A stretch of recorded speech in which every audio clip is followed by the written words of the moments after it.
The governor of West Virginia, Jim Justice, announces he's going back to the Republican Party. The big announcement came during President Trump rally in front of thousands of supporters in Huntington, West Virginia.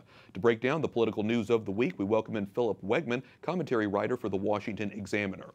So, Philip, last night in front of a large crowd, President Trump said having Jim on board the Republican Party now is such an honor. What are the implications for both parties? Well, last night, President Trump spilled some red ink in West Virginia, but it's not clear what this actually does to change the political parameters.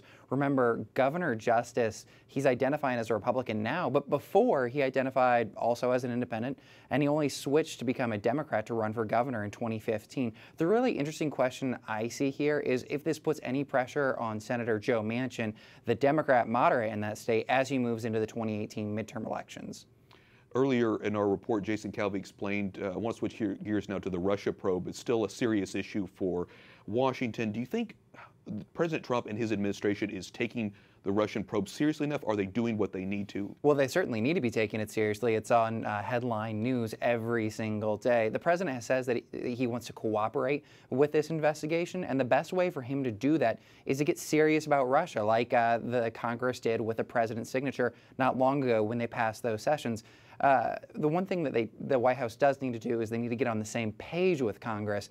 The other day, we had Vice President Pence in Russia's front yard saying that he was speaking with one voice with Congress about those penalties on Russia, and then you had President Trump blaming Congress for a very poor relationship with the Kremlin. So they need to get on the same message and then let the grand jury investigation run its course. And speaking of this administration trying to get on the same page, let's talk about Mick Mulvaney, the White House budget director, because this past week he said that the Senate shouldn't give up on health care. Now that's a contentious issue, and the question is, do you think that he should have weighed in or mentioned that, or should he be sticking more to the budget and what he was thinking about talking about? Well, look, Mick Mulvaney is a numbers guy. He's a smart conservative who was in the House and has made a great transition over to the Office of Business and Management. This is the guy who's responsible for balancing the books.